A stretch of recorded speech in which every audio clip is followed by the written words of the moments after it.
What if your morning commute was a 90-minute trip around the entire planet? And your office was a lab floating 250 miles above Earth? For the astronauts on the International Space Station, that's not science fiction. It's just another Tuesday. That's the reality of living and working on the largest, most complex, and most expensive object humans have ever put into space. But how does this place actually work? How do people survive, let alone do groundbreaking science in a place that's actively hostile to life? Let's break down how this incredible outpost really functions. From the daily routines to the world-changing experiments that are shaping our future. The International Space Station, or ISS, is an incredible feat of human ingenuity and teamwork. It's a joint project between 5 space agencies: NASA in the United States, Roscosmos in Russia, JAXA in Japan, ESA in Europe, and CSA in Canada. Think about this: humans have lived in orbit, non-stop, since November 2nd, 2000, making it the longest-running human home in space. To get a sense of the scale, picture an American football field. The station is about that long from end to end. It weighs in at about 420,000 kilograms, just under 1 million pounds, and has the same pressurized living space as a Boeing 747 jumbo jet. This colossal structure zips around our planet at a mind-boggling 17,400 miles per hour, completing a full orbit every 92 minutes. For the crew, that means watching about 16 sunrises and 16 sunsets every single day. But the ISS is more than just a giant, speedy apartment complex. It's first and foremost a world-class science lab. Its most important feature is microgravity, which lets scientists study things in ways that are impossible on Earth, where the pull of gravity gets in the way. So what's it like to live there? Let's walk through an astronaut's typical day, which is scheduled down to 5-minute chunks by mission control back on Earth. It starts with waking up, but there's no getting out of bed. In a place with no up or down, astronauts sleep in small personal quarters, zipped into sleeping bags tethered to a wall to keep from floating off. The constant hum of fans and machinery is just part of the bedroom's unique soundtrack. Next up is personal hygiene, which is an engineering marvel. You can't just turn on a sink. Water is precious and would float everywhere. For brushing teeth, they use edible toothpaste or a suction tool to get rid of the foam. Washing hair requires a special no-rinse shampoo. And yes, the question everyone asks, what about the bathrooms? There are 2, and they don't flush. Instead, they use a powerful vacuum system to suck waste away. In an amazing feat of recycling, the station's life support system reclaims about 98% of all water, from sweat, breath, humidity, and yes, even urine, and turns it back into pure drinking water. Breakfast is also a microgravity challenge. Food is often dehydrated or specially packaged so crumbs don't float away and clog sensitive equipment. Tortillas are a favorite over bread because they don't make crumbs. Liquids are sipped from sealed bags with straws, and magnets hold food trays in place. After breakfast and a quick planning call with mission control, the workday officially begins.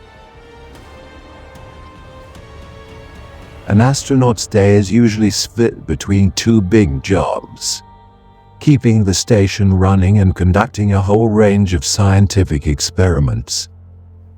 This work happens across several specialized modules. The main research hub for the US is the Destiny Laboratory.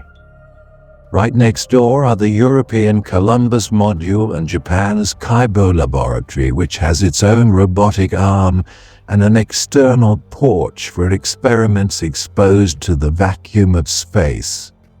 The science they do up here is genuinely game-changing. In physics, researchers study how fluids behave without gravity. For example, experiments on how liquids boil in space are helping design better cooling and engine systems for future spacecraft. Other studies are figuring out how to make new materials like flawless optical fibers that could one day revolutionize data speeds back on Earth. But maybe the most important research is in biology and medicine. Without gravity constantly pulling on them, our bodies start to change. Bones lose density and muscles get weaker. Studying these effects doesn't just help us figure out how to keep astronauts safe on long trips to the Moon or Mars. It also gives us incredible insights into conditions like osteoporosis here on Earth. Recently, scientists have grown brain organoids in space to study neurological diseases and even used the station's 3D bioprinter to create human heart tissue, a step toward one day printing replacement organs in orbit. The astronauts themselves are often the test subjects, taking blood samples, performing ultrasounds on each other, and tracking every little change. This is the research that will allow us to become a multiplanetary species. New technologies are also tested here, like the AstroRad radiation vest, which was worn by astronauts to test how well it shields them from deep space radiation, with the feedback used to improve the design for future missions. After hours of complex science and maintenance, it's time for one of the most important jobs on the station, hitting the gym.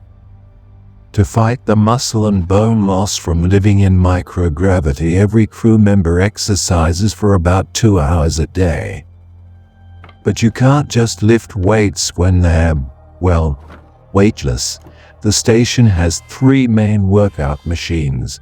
There's a treadmill where astronauts are strapped in with harnesses to simulate running. There's a stationary bike. And there's the Advanced Resistive Exercise Device, or AirRed, which uses vacuum cylinders to create resistance so they can do squats, deadlifts, and bench presses, just like in a gym on Earth. This tough routine is critical to make sure they can stand and walk again when they get back to Earth's gravity. But life on the station isn't all work and workouts. Personal time is absolutely crucial for mental health. Astronauts have internet access to send emails and make video calls to family. Many spend their free time reading, watching movies, or participating in programs like ARIS, where they chat with students around the globe and inspire the next wave of explorers. And of course, there's the view. The most popular spot on the station is the cupola, a 7-windowed dome that offers a stunning 360-degree panorama of Earth. While it's used for practical things like watching over spacewalks and docking ships, its biggest value might just be psychological. Astronauts always talk about the life-changing experience of seeing our planet from that angle, watching continents, storms, and the thin, fragile blue line of our atmosphere. It's a constant reminder of how beautiful our home is and how important their mission is. The cupola isn't just for looking either. The station is a perfect platform for observing Earth, armed with instruments that monitor our climate, track natural disasters like hurricanes and wildfires, and send back critical data to scientists on the ground. The International Space Station is so much more than a machine. It's a symbol of what we can do when we work together. The science being done right now, 250 miles up, is writing the blueprint for humanity's next giant leap. If you love learning about the future of space exploration, make sure you're subscribed with notifications on so you don't miss what's next. From a simple cup of coffee to 3D printing human organs, life and work on the ISS is an incredible mix of the ordinary and the miraculous. It's a home, a laboratory, and our stepping stone to the stars. For over 2 decades, it has stood as a beacon of peaceful international cooperation and scientific discovery. Though the plan is to deorbit the station around 2030, its legacy will inspire generations. The lessons we've learned there are the foundation for our future on the Moon, Mars, and beyond. The ISS hasn't just shown us how to live in space, it has shown us why we must keep exploring. It has expanded our knowledge of the universe, and in doing so, given us a much better look at our own planet and ourselves.